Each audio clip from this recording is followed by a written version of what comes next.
Hidup TV mempersembahkan Oase Rohani Katolik yang dibawakan oleh para imam Keuskupan Agung Jakarta. Selamat menyaksikan.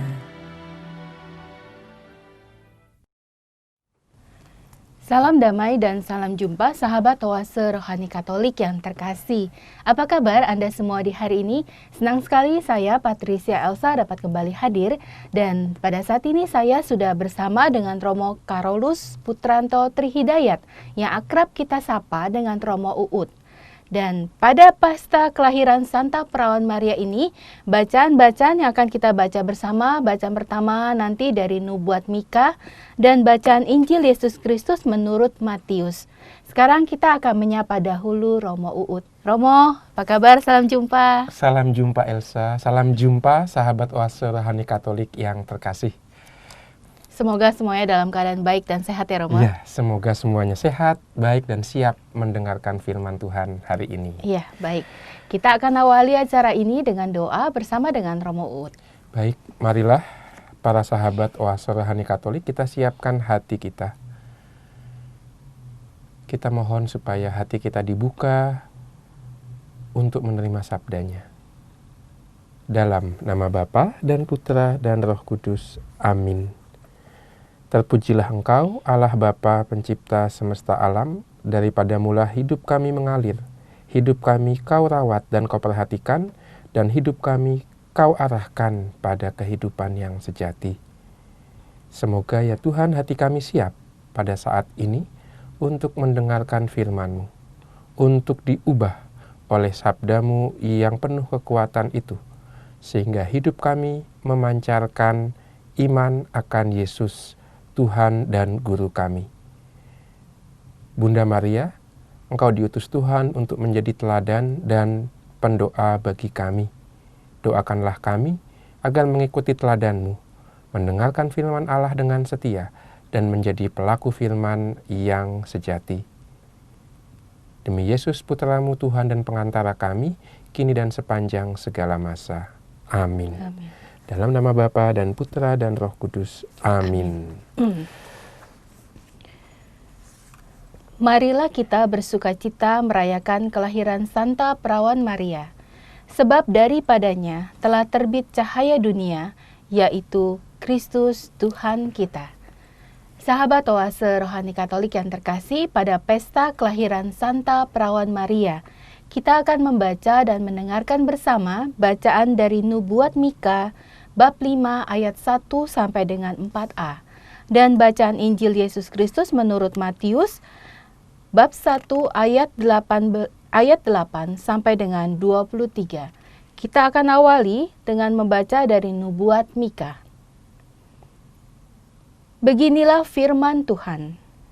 Hai Betlehem di wilayah Efrata, hai engkau yang terkecil di antara kaum-kaum Yehuda, daripadamu akan bangkit bagiku seorang yang akan memerintah Israel, yang permulaannya sudah sejak purbakala, yang sudah ada sejak dahulu kala. Ia akan membiarkan mereka sampai saatnya perempuan yang mengandung itu telah melahirkan. Lalu saudara-saudaranya yang masih ada akan kembali kepada orang Israel. Maka ia akan bertindak dan akan menggembalakan mereka dalam kekuatan Tuhan, dalam kemegahan nama Tuhan Allahnya. Mereka akan tinggal tetap, sebab sekarang ia menjadi besar sampai ke ujung bumi, dan dia menjadi damai sejahtera. Demikianlah sabda Tuhan. Syukur kepada Allah. Marilah kita tanggapi dengan Mazmur tanggapan. Aku bersukacita dalam Tuhan. Aku bersukacita dalam Tuhan. Ya Tuhan, kepada kasih setiamu aku percaya. Hatiku bersorak-sorai karena penyelamatanmu. Aku bersukacita dalam Tuhan. Aku mau menyanyi untuk Tuhan, karena Ia telah berbuat baik kepadaku. Aku bersukacita dalam Tuhan. Sahabat Oase Rohani Katolik yang terkasih, marilah kita siapkan hati, kita akan mendengarkan Injil Yesus Kristus menurut Matius. Haleluya, haleluya. Haleluya, haleluya. Berbahagialah engkau, hai perawan Maria, dan sangat terpuji, sebab daripadamu telah terbit Sang Surya Keadilan, yakni Kristus Allah kita. Haleluya, haleluya. Tuhan sertamu. Dan sertamu juga. Inilah Injil Yesus Kristus menurut Matius. Dimuliakanlah Tuhan. Kelahiran Yesus adalah sebagai berikut. Pada waktu Maria, ibu Yesus bertunangan dengan Yusuf, ternyata Maria mengandung dari Roh Kudus sebelum mereka hidup sebagai suami istri. Karena Yusuf suaminya seorang yang tulus hati dan tidak mau mencemarkan nama istrinya di muka umum, ia bermaksud menceraikannya dengan diam-diam. Tetapi ketika Yusuf mempertimbangkan maksud itu, malaikat Tuhan tampak kepadanya dalam mimpi dan berkata, "Yusuf, anak Daud, janganlah engkau takut mengambil Maria sebagai istrimu, sebab anak yang di dalam kandungannya adalah dari Roh Kudus. Maria akan melahirkan anak laki-laki, dan engkau akan menamai dia Yesus, karena dialah yang akan menyelamatkan umatnya dari dosa mereka." Hal itu terjadi supaya genaplah firman Tuhan yang dinyatakan oleh Nabi. Sesungguhnya anak darah itu akan mengandung dan melahirkan seorang anak laki-laki, dan mereka akan menamai dia Immanuel, yang berarti Allah menyertai kita. Demikianlah Injil Tuhan. Terpujilah Kristus. Terima kasih Romo Uut untuk bacaan Injilnya. Sahabat Oase Rohani Katolik yang terkasih, kita sudah mendengarkan dan membaca bersama dua bacaan pada pesta kelahiran Santa Perawan Maria. Dan sekarang kita akan mendengarkan Romo Uut untuk menyampaikan inspirasi pewartaan dan kabar baik Injil. Iya. Iya, Romo. Baik, para sahabat Oase Rohani Katolik yang terkasih dan Elsa, bacaan-bacaan hari ini dikaitkan dengan pesta yang dirayakan oleh seluruh gereja, yaitu pesta kelahiran Santa Perawan Maria. Ya. Tentu ini bukan sekedar kelahiran seorang perempuan biasa, karena dalam iman Katolik, kelahiran Santa Perawan Maria itu seperti sebuah fajar baru ya. Karena Maria dalam dirinya akan nanti membawa seorang penyelamat. Maria dengan seluruh kepribadian jiwa raganya mengatakan ya untuk ikut serta dalam karya penyelamatan Tuhan dengan cara mengandung, melahirkan, dan nanti mendidik dan menyertai Yesus yang disebut Al-Masih, penyelamat atau Immanuel, Allah beserta kita itu. Maka semua bacaan hari ini arahnya ke sana. Yang menarik lagi adalah baik bacaan pertama dari Nabi Mika maupun bacaan Injil itu mengkaitkan keselamatan yang datang dari Allah tidak hanya sesuatu yang akan terjadi nanti setelah hidup kita di dunia ini selesai. Tapi keselamatan itu sudah bisa diwujudkan, dirasakan, dicicipi sebagian ketika kita masih hidup di dunia ini. Itulah yang terutama nanti akan nampak ketika kita melihat Nabi Mika yang akan kita dengarkan nubuat nyata nanti ketika saya akan membahas perikop demikian. Ia akan bertindak dan mengembalakan mereka dalam kekuatan Allah. Itu, kekuatan Allah itu sudah mulai terasa sejak di dunia ini. Kemudian juga dalam bacaan Injil akan kita lihat bagaimana nanti Yesus yang akan dikandung dan lahir dari Bunda Maria akan menyelamatkan umatnya dari dosa. Itu bukan sekedar masa depan, tapi sudah mulai hadir di dunia ini. Maka itu, bahwa keselamatan yang dari Allah kalau diterjemahkan ke dalam bahasa kita sehari-hari, itu bisa kita terjemahkan dalam istilah lain, yaitu keadilan, kedamaian, persahabatan, persaudaraan semua orang, seperti itu. Itu adalah karya Allah, bukan usaha manusia semata. Kurang lebih seperti itu gambarannya. Maka baik, kita mulai dari bacaan pertama dulu ya, Elsa ya. Iya, Romo. Dari nubuat Nabi Mika. Mika ini nabi kecil ya. Mika nabi kecil, dia berkarya terutama di Israel bagian selatan. Kita tahu setelah Raja Daud dan Raja Salomo, Israel itu pecah.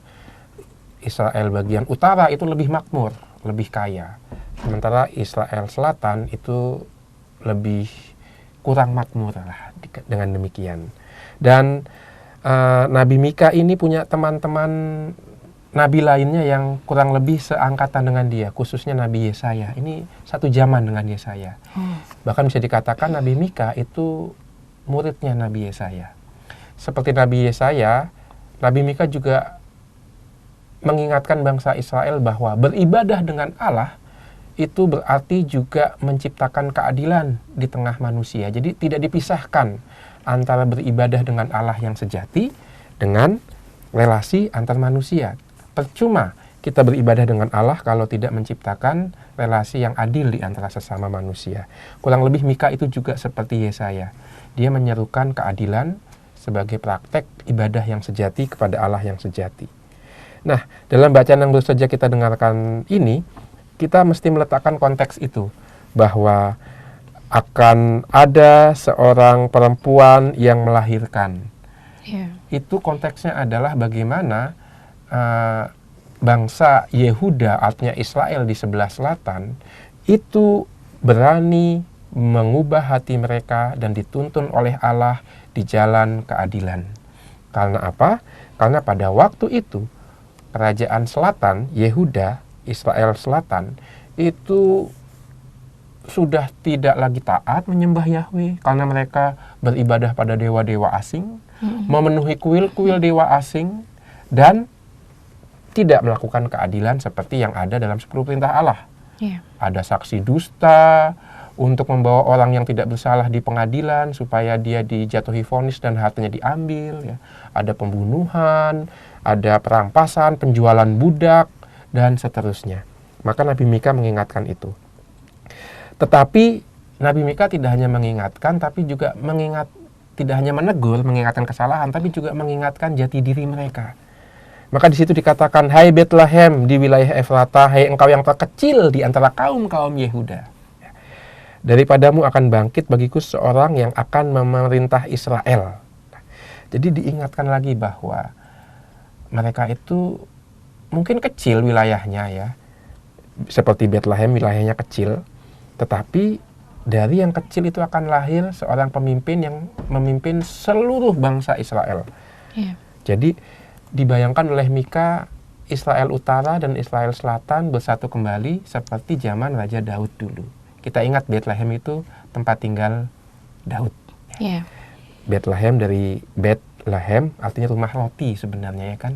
Bethlehem itu rumah roti, dan yang menarik adalah di Bethlehem menurut Injil Lukas Yesus akan lahir. Dan dia dalam perayaan Ekaristi menjadi roti hidup. Maka ada hubungannya antara nama Bethlehem rumah roti dengan peristiwa kelahiran Yesus yang akan menjadi roti kehidupan. Nah, maka di sini Nabi Mika membayangkan bahwa Israel akan bersatu kembali di bawah pimpinan seseorang yang akan lahir nantinya di Bethlehem.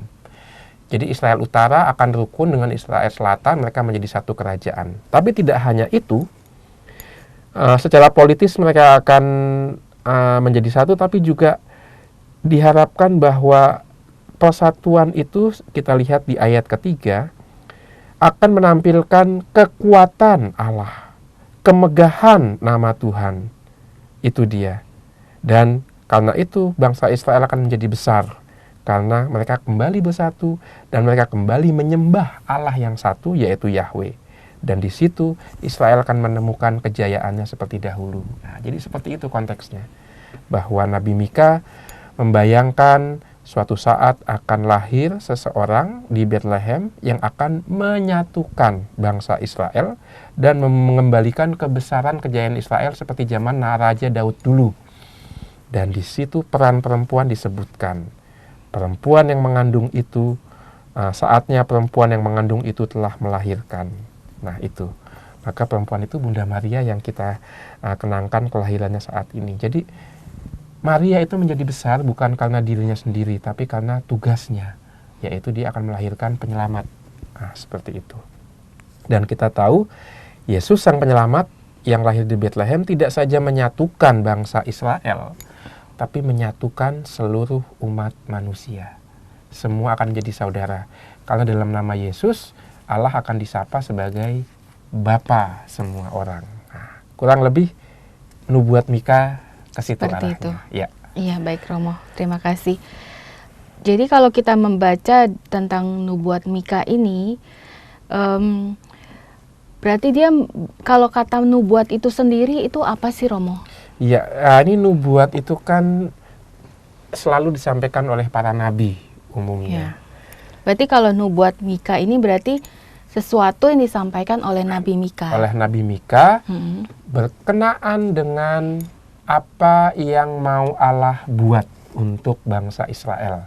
Ya. Jadi kalau kita, Apakah seperti ramalan atau lebih dari itu? lebih dari ramalan. Oh, Karena seorang nabi itu tidak hanya melihat masa depan, tapi dia sudah mengalami sendiri masa depan itu dalam dirinya. Sebagai contoh, mm-mm. Nabi Yeremia ketika mengatakan bahwa Yerusalem khususnya itu akan ada di bawah penjajahan Raja Babilonia, Mm-mm. bukan hanya meramalkan akan terjadi loh, tapi dia seolah-olah tuh sudah mengalami lebih dulu, sudah mengantisipasi perasaan bahwa akan dijajah. Maka apa yang dia buat? Dia mengambil kup dan dia memasang di tengkuknya. Ini loh lambang bahwa kamu nanti akan dijajah oleh Babilonia, oleh Raja Nebukadnezar. Jadi lebih daripada ramalan, karena apa? Karena Nabi sudah merasakan lebih dulu. Itu seperti apa ya?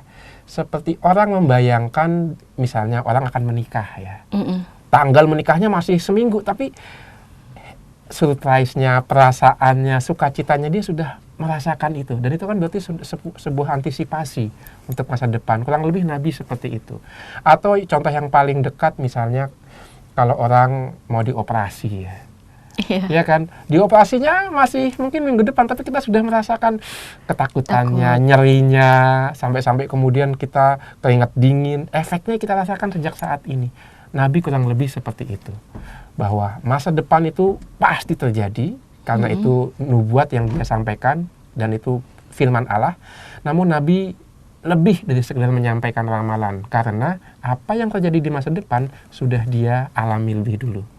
Maka orang akan melihat hidup seorang nabi untuk bisa membandingkan dengan masa depan yang dia ramalkan, yang dia sampaikan. Seorang nabi seperti itu. Apakah seorang nabi itu biasanya dia langsung mendengar tentang perintah dari Tuhan, dari Yahweh itu sendiri, Iya. Romo? Nah itu dia kekasih nabi. Nabi itu sebenarnya kan dari kata nebiim artinya corong suaranya Allah, dutanya Allah, menyampaikan apa yang Allah kehendaki.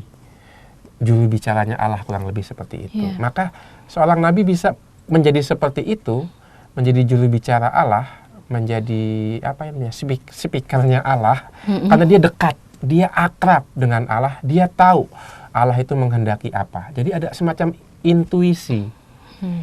Intuisi. Dan dari mana nabi itu bisa akrab dengan Allah? Dari tradisi. Membaca kitab suci, merenungkannya, dalam upacara-upacara agama, itu semua dihayati oleh Nabi begitu akrab. Dalam bahasa tertentu dikatakan ada di bawah kulitnya dia. Bayangkan seperti itu, begitu dekatnya, sehingga dia bisa tahu, oh kalau situasi seperti ini, Allah menghendaki seperti ini. Begitu. Jadi dalam kitab suci itu ada banyak cara untuk mengungkapkan kedekatan Nabi dengan firman Allah. Misalnya Allah berfirman melalui mimpi, Allah berfirman melalui penampakan. Itu hanya menggambarkan betapa dekatnya Nabi dengan firman Allah dan dengan tradisi keagamaan yang dia hidupi. Nah, Iya. Mika seperti itu.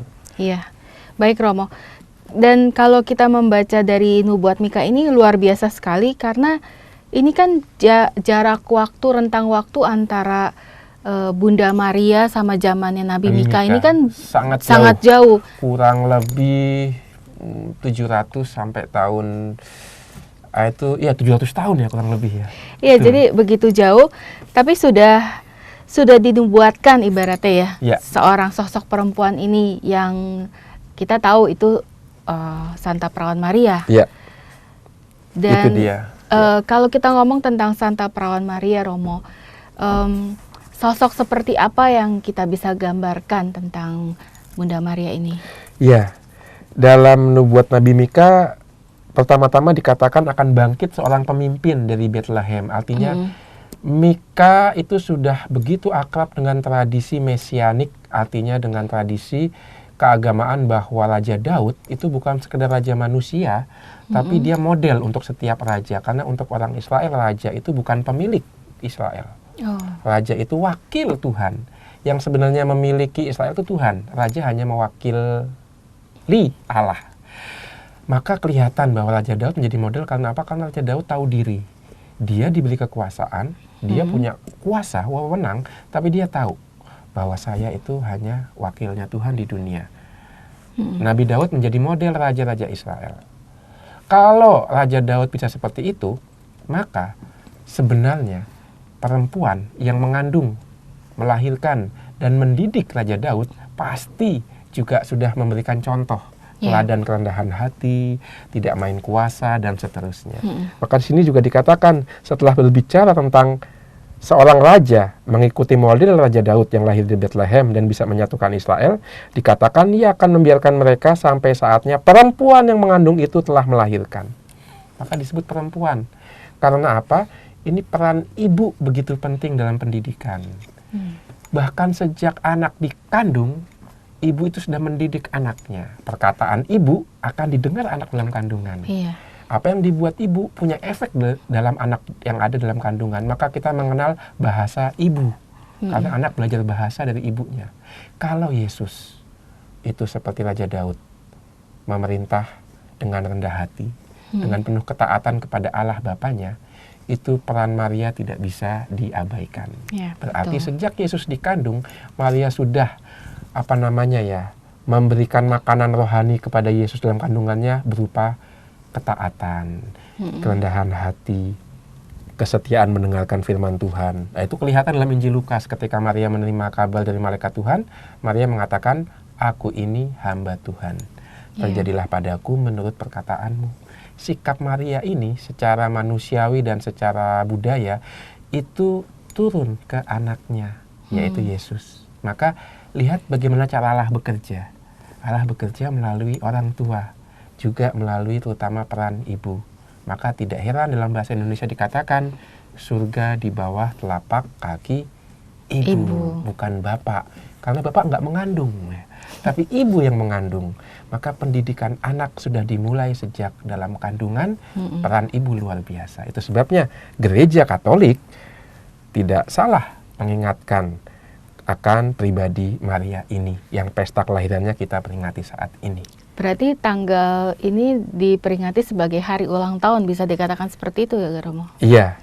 Iya, kalau zaman sekarang. Iya, ulang tahun. Tidak banyak orang-orang kudus dalam gereja Katolik yang ulang tahun kelahirannya di dunia itu dirayakan. Biasanya kan orang kudus itu kita rayakan pestanya kelahiran di surga.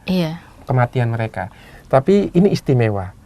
Hanya ada beberapa orang suci yang kita rayakan kelahirannya, yaitu Yesus jelas, Natal, Bunda Maria, dan Santo Yohanes Pembaptis.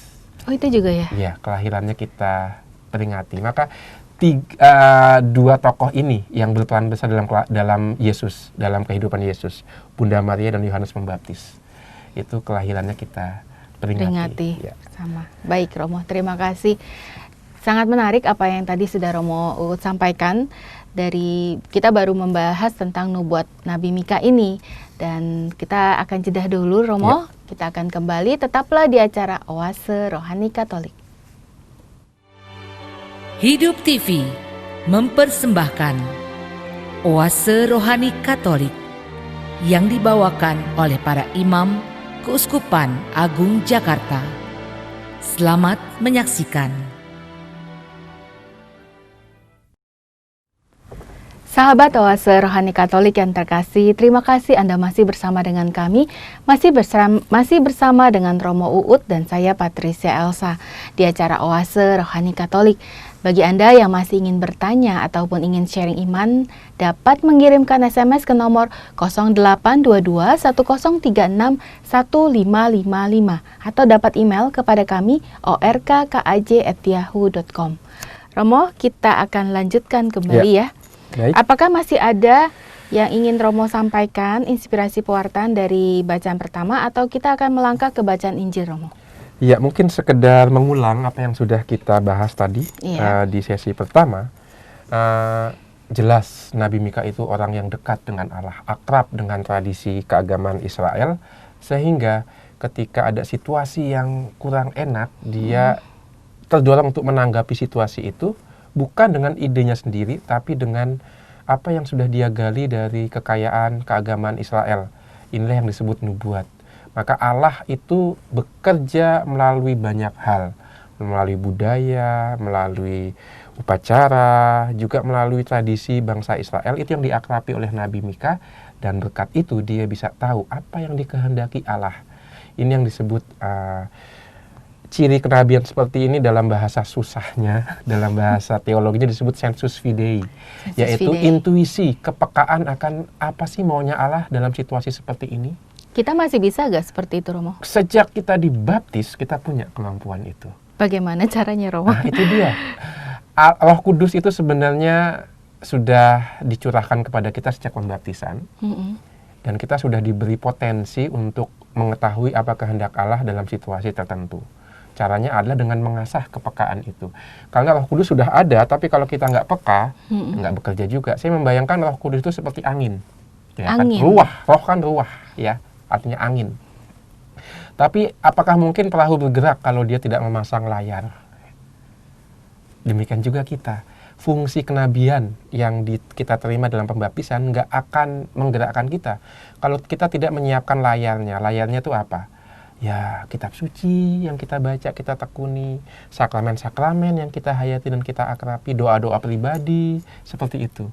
Maka kalau kita siapkan layarnya, kita akan didorong oleh Roh Kudus untuk menanggapi situasi tertentu sesuai dengan kehendak Allah. Itu yang dibuat Nabi Mika. Ada ketidakadilan, ada penyembahan berhala, Nabi Mika langsung bergerak, menyampaikan, dalam situasi seperti ini mau Allah. Dan dalam bacaan pertama tadi, kita lihat bagaimana kehendak Allah, yaitu Israel bersatu, lalu menyembah nama Allah yang benar, sehingga Israel, kemegahan dan kebesaran Israel kembali muncul. Dan itu akan terjadi di bawah kepemimpinan satu orang yang dilahirkan oleh seorang perempuan. Menurut model Raja Daud. Siapakah itu? Orang Israel masih menebak-nebak.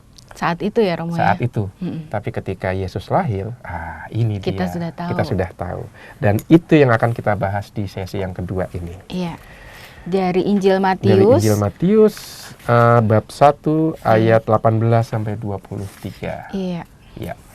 Maka kalau dikaitkan tadi, saya mengulang lagi dari bacaan pertama, dikaitkan dengan perempuan ya. Nah, di situ peran ibu ya. Seorang pemimpin, di balik kebesaran seorang pemimpin, ada seorang perempuan juga yang besar ya. Bisa istrinya, bisa ibunya. Biasanya ibu yang punya peran besar. Maka Bunda Maria pun kita rayakan kelahirannya hari ini. Nah, dalam bacaan Injil persis di situ kelahiran Yesus adalah sebagai berikut. Ini dia pribadi yang dinubuatkan Nabi Mika waktu itu, akan lahir seorang pemimpin dari Bethlehem. Nah, diceritakan dalam Injil kelahiran Yesus adalah sebagai berikut. Pada waktu Maria ibu Yesus bertunangan dengan Yusuf, ternyata Maria mengandung dari Roh Kudus sebelum mereka hidup sebagai suami istri. Jadi rupanya di sini ada skandal. Belum hidup sebagai suami istri, sudah mengandung. Maka di sini indahnya kalau kita kaitkan dengan versi yang panjang dari bab 1 ayat 1 sampai 17. Di situ diceritakan silsilah Yesus. Anak Daud, anak Daud, anak Abraham. Pertama langsung dikatakan Abraham memperanakkan Ishak. Ya, itu dan seterusnya. Itu biasanya orang akan ngantuk ketika membaca atau mendengarkan silsilah ini. Iya, karena orang berpikir, buat apa sih dibacain gitu kan? Persis itu dia. Justru itu dibacakan untuk menjelaskan skandal dalam ayat 18 ini. Bahwa Maria mengandung sebelum dia hidup sebagai suami istri dengan Yusuf. Itu mau menjelaskan. Mengapa? Apakah para sahabat Oase Rohani Katolik tahu ada berapa jumlah perempuan dalam silsilah Yesus? Biasanya kan silsilah itu laki-laki semua di situ ya. Iya. Abraham, lalu Ishak, lalu siapa lagi, Peres, lalu Boas, dan Iya. seterusnya. Itu laki-laki semua. Tapi ada 4 perempuan yang disebutkan dari Perjanjian Lama, 1 perempuan dari Perjanjian Baru. Ada 4 perempuan Perjanjian Lama. Kalau kita lihat ya Romo Iya. ya, itu Tamar. Tamar pertama, Ya. Lalu ada Rahab itu. Rahab, Ruth, Ruth, dan kemudian terakhir istri Uria. istri Uria, Iya. yaitu kita tahu namanya walaupun nggak disebut, yaitu Bathsheba. Bathsheba. Ini 4 perempuan Perjanjian Lama yang mendahului Bunda Maria. Kalau kita lihat kisah keempat perempuan itu, kita bisa paham dan itu bisa menjelaskan skandal yang terjadi di mata orang ini ya, di mata orang Yahudi. Skandal yang menurut orang Yahudi itu terjadi dalam kehidupan keluarga Yusuf dan Maria. Mengapa 4 perempuan itu bisa menjelaskan? Tamar misalnya. Tamar itu juga skandal. Iya. Kita tahu Tamar itu di situ dikatakan Tamar istrinya siapa? Yehuda. Yehuda. Iya. Yehuda itu sebenarnya kan bapak mertua ya Iya, Romo ya. itu dia, kita tahu. Elsa ingat ya sekarang ya. Tamar itu kan sebenarnya mertuanya Bapak mertua. Yehuda itu bapak mertuanya Dan Tamar. Tamar. Tapi kenapa kok Yehuda punya anak dari Tamar? Iya, Kok itu juga skandal iya, Romo. skandal, mertua mengawini menantunya sendiri. Nah, itu menarik. Lalu siapa lagi? Rahab. Siapakah Rahab? Nah, Rahab ini saya lupa nih Romo. Rahab itu adalah seorang pelacur yang tinggal di dekat benteng kota Yeriko. Oh Ya, iya. ingat ya ceritanya, para sahabat Oase Rohani Katolik ketika Yosua mengirim mata-mata 2 utusan bangsa Israel sebelum lewat Yeriko, mereka mengirim 2 mata-mata lalu ketahuan oleh raja Yeriko dan mereka disembunyikan oleh Rahab. Nah, ini jadi ini juga perempuan yang bukan perempuan biasa, dia pelacur. Iya. Skandal lagi ya kan. Lalu perempuan yang ketiga, Ruth ya. nah, Ruth skandalnya apa ya? Kayaknya baik-baik Gak aja ada sama ya. Boas. Justru dia seorang menantu yang sangat setia, baik, setia. menemani siapa namanya? Ibu Menemani, mertuanya? saya lupa. Naomi. Naomi ya. Naomi yang masih berkerabat dengan Boas dari Iya. suaminya yang sudah meninggal. Nggak ada skandal. Tapi ingat, ada satu bagian dari kitab Rut yang menceritakan nasihat Naomi kepada Rut. Ketika Rut pulang membawa gandum yang begitu banyak, padahal kan dia hanya mengumpulkan gandum yang jatuh ketika panen. Iya. Tapi kok bisa banyak banget? Maka Rut mengatakan, itu ada Boas, pemilik ladang gandum. Dan Boas rupanya membisikkan kepada para pelayan perempuan yang memetik gandum, tolong jatuhin yang banyak. Ya. Iya. Apa kata nasihat Naomi? Nanti malam-malam kamu datangilah Boas. Ketika dia sendirian di rumah pengirikan. Biarkan dia makan dan minum dan hatinya penuh sukacita, tidur dengan sukacita. Ketika dia tidur, kamu datang pelan-pelan, lalu tidurlah di sebelahnya mulai dari selimut yang paling bawah. Nah, itu nasihat Naomi. Bukan skandal sih, tapi bahwa seseorang perempuan mendatangi laki-laki, tidur di sebelahnya. Iya. Itu kan juga aneh. Walaupun kemudian ketika Boas bangun, dia hanya mengatakan, oke, saya kenal kamu namanya Ruth. Tapi kamu itu sebenarnya menjadi haknya saudara saya yang lebih tua. Marilah kita tunggu sidang keluarga. Apakah saudaraku lebih tua mau mengambil kamu atau tidak? Iya. Kalau dia tidak mau mengambil, ya udah kamu jadi istriku. Tapi paling tidak datangnya Ruth malam-malam sendirian tidur di samping laki-laki yang bukan suaminya, itu juga aneh kan. Bathsheba kita tahu ceritanya ya. Iya. Bathsheba ditaksir Daud. Istrinya Uria. Uria dikirim ke medan perang supaya mati sehingga Daud bisa mengatakan anak yang hamil ini, anak yang dikandung ini anak saya yang sah karena Bathsheba menjadi istri saya dan seterusnya. Karena kan Bathsheba hamil ketika masih istrinya Uria. Uria. Dan anaknya itu Daud ya. Dan anaknya itu lalu menjadi anaknya Daud. Anaknya Daud, iya. Jadi Raja Salomo Salomo. nantinya. Lihat bagaimana keempat perempuan itu kan punya kisah yang luar biasa semua. Wah, Romo itu kan berarti perempuan yang gak bermoral, Romo. Siapa bilang? Tidak, bukan begitu. Untuk tradisi Yahudi, keempat perempuan perjanjian lama ini pahlawan. Mengapa? Tanpa mereka, Mesias tidak lahir. Tanpa mereka, Yehuda tidak punya keturunan. Padahal seperti kita lihat dari Nabi Mika dan khususnya juga Nabi Yesaya, dari keturunan Yehuda akan muncul singa Yehuda. Artinya Mesias yang akan datang menyelamatkan bangsa Israel. Maka keempat perempuan itu dengan berbagai macam cara meneruskan keturunan Yehuda supaya janji Allah digenapi. Yang menarik adalah keempat perempuan itu semuanya bukan orang Yahudi. Iya. Rahab itu orang Yeriko. Tamar orang Kanaan. Iya. Betseba kemungkinan besar juga orang Kanaan. Ruth jelas itu penduduk asing ya, penduduk dari suku Moab. Maka lihat, bayangkan, bukan orang Yahudi, tapi begitu percaya pada janji Allah, pada janji Yahweh, sehingga dia mengatakan, mereka berpikir ini bagaimanapun caranya Yehuda harus punya keturunan nih supaya janji Allah dipenuhi. Lihat iman mereka. Itu yang membuat mereka menjadi pahlawan bagi bangsa Israel. Hubungannya sama Maria apa? Maria itu lebih dahsyat dari keempat perempuan tadi. Mengapa?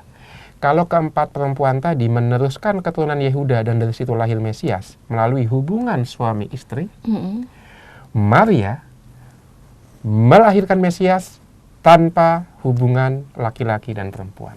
Nah, itu luar biasa. Istimewa. Maka sekarang kita baru paham hebatnya Maria. Ketika muncul, ketika kita punya latar belakang keempat perempuan tadi. Maka iman Maria sekarang kita tahu. Keempat perempuan tadi, oke lah, ada perjuangan, susah. Tapi kan bagaimanapun juga mereka tahu, ini anak siapa, gitu kan. Tamar tahu, ini anaknya Yehuda. Rahab tahu, Ruth tahu. Siapa lagi? Betseba tahu. Suaminya siapa, ini bapaknya siapa. Maria, dia pasti bingung, ini anak siapa? Ujuk-ujuk ada di rahim saya. Dari mana datangnya? Memang malaikat Gabriel memberitahu itu, tapi itu kan pasti juga dalam diri Maria ada kebingungan, ada kebimbangan. Tapi akhirnya iman Maria yang menang ketika menanggapi pewartaan malaikat, dia mengatakan, aku ini hamba Tuhan. Itu. Maka kita sekarang bisa tahu bahwa memang ada skandal, tapi itu bukan skandal dalam arti moral, tidak. Hanya memperlihatkan pertama, kebesaran Allah, bahwa janji Allah pasti digenapi. Yang kedua, iman Maria. Dengan latar belakang, iman keempat perempuan perjanjian lama itu. Itu dia. Iya, Romo. Dan kalau kita membahas tentang kelahiran Yesus ini, kita juga tidak melupakan sosok dari Yusuf itu sendiri ya, Romo. Betul, iya. Bagaimana dia dengan tulus hati tidak mau mencemarkan nama Maria di muka umum. Iya, itu dia. Iya, Romo bisa bahas sedikit bercerita tentang sosok Yusuf ini. Ya, ini Yusuf ini pribadi yang di belakang layar ya. Tidak banyak disebutkan dalam Injil. Tapi pertama, tanpa Yusuf, Yesus tidak bisa disebut keturunan Daud. Dia butuh bapak yang memberinya status hukum. Ini keturunan Daud. Dari mana? Bukan karena darah Daud mengalir dalam diri Yesus, tidak. Tapi karena Yusuf mengangkat Yesus menjadi anaknya. Dan Yusuf kita tahu keturunan Daud. Maka kita lihat dalam ayat 20. Yusuf anak Daud. Janganlah engkau takut mengambil anak itu. Mengambil Maria sebagai istrimu, sebab anak dalam kandungannya adalah dari Roh Kudus. Jadi Yesus disebut anak Daud bukan karena darah Daud mengalir, tidak, tapi karena Yusuf mengangkat dia menjadi anaknya. Karena Yusuf keturunan Daud, maka Yesus pun bisa disebut keturunan Daud secara hukum, bukan secara biologis. Kalau secara sejatinya Yesus itu adalah anak Maria berkat Roh Kudus. Maka disebut anak Allah. Nah, itu. Dan peran Yusuf seperti itu. memberi status legal, status hukum kepada Yesus. Ini keturunan Daud, sehingga nubuat Nabi pun terpenuhi. Dari tunas Isai, bapaknya Daud, akan lahir penyelamat. Mesias akan datang dari keturunan Daud. Itu peran Yusuf. Yang menarik lagi, Yusuf juga melindungi Maria. Ini kalau ketahuan bahwa Maria mengandung sebelum perkawinan, bisa dirajam, dilempari batu sampai mati ini. Iya, hukum Taurat hukum saat itu Taurat ya. saat itu. Bahkan sampai tahun 70-an, 80-an di daerah Palestina sana masih ada perempuan yang kemudian diceburkan ke sumur karena hamil di luar nikah. Jadi kekuatan itu begitu dahsyat sampai sekarang. Mengapa? Karena kalau ada keluarga punya anak perempuan dan mengandung luar nikah, itu mencemari keluarga itu, dan kepala keluarga atau si bapak berhak menghukum anak perempuan itu bahkan sampai hukuman mati. Bisa dibayangkan Maria situasinya seperti itu. Dia pasti juga berpikir, aduh nasibku akan jelek nih. Pergulatan Maria udah nggak tahu ini kok bisa mengandung, aku bagaimana, terus nanti apa kata orang ya. Kita dalam kasus kecil memikirkan apa kata orang aja kita sudah stres ya. Aduh kok bajunya nggak rapi, kok sepatunya jelek, kita udah stres. Nah ini Maria lebih dahsyat lagi, mengandung anaknya, anak Tuhan, dan juga memikirkan hukuman yang dia terima, hukuman sosial. Tetapi lihat, Yusuf datang melindungi. Maka Yusuf pantas disebut sebagai santo pelindung rumah tangga ya.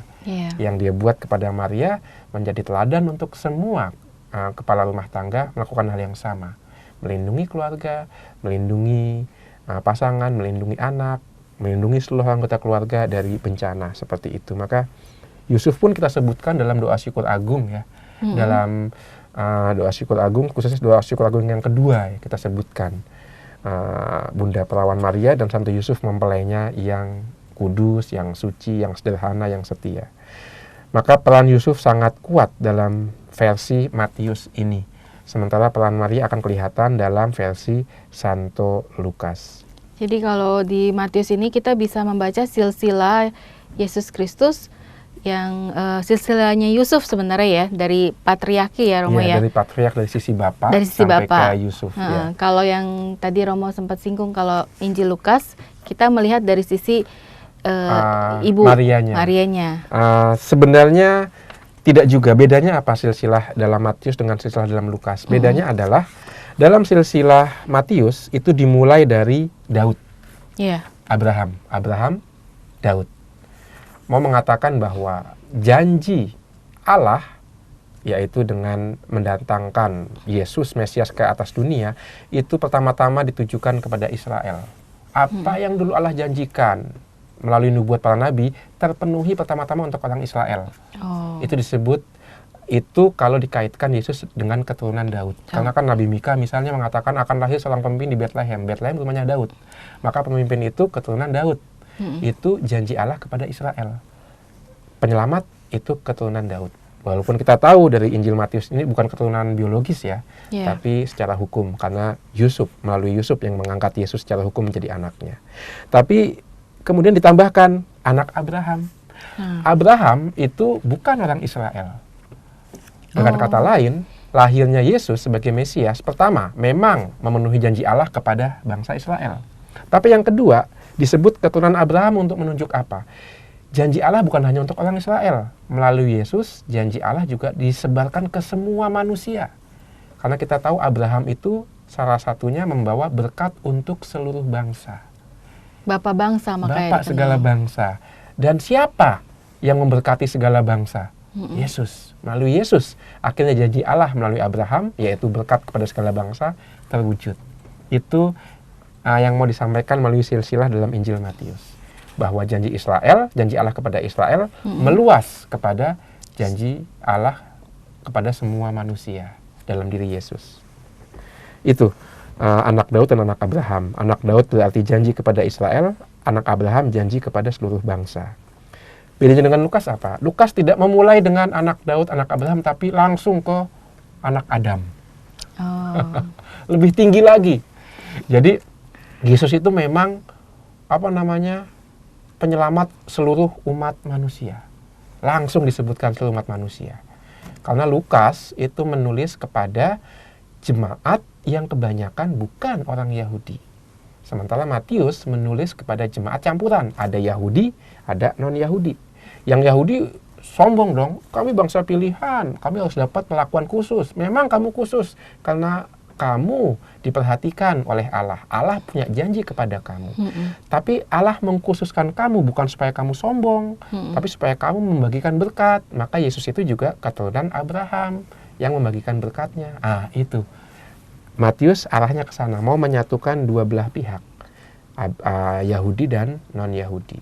Maka kalau kita lihat untuk kita yang hidup di zaman ini, cara Matius ini itu kan pas ya di zaman yang serba dipecah-pecah. Aku suku ini, aku agama ini, aku warna kulitnya ini. Seolah-olah kita itu ada namanya yang bahasa kerennya kan politik identitas ya. Kita dibeda-bedakan berdasarkan identitas kita. Memang kita berbeda, tapi perbedaan seperti yang kita nyanyikan dalam lagu Aldas bukan persoalan, tapi rahmat untuk persatuan. Ini pesan yang sebenarnya ada, salah satu pesan yang ada dalam silsilah Injil Matius, silsilah Yesus dalam Injil Matius. Semuanya, bahkan 4 perempuan itu pun bukan orang Yahudi ya, tapi melalui mereka Mesias bisa lahir. Maka cara berpastoral kita hendaknya juga melihat itu. Setiap orang unik, seperti Israel unik. Allah nggak bisa dikenal oleh dunia kalau tidak melalui sejarah bangsa Israel.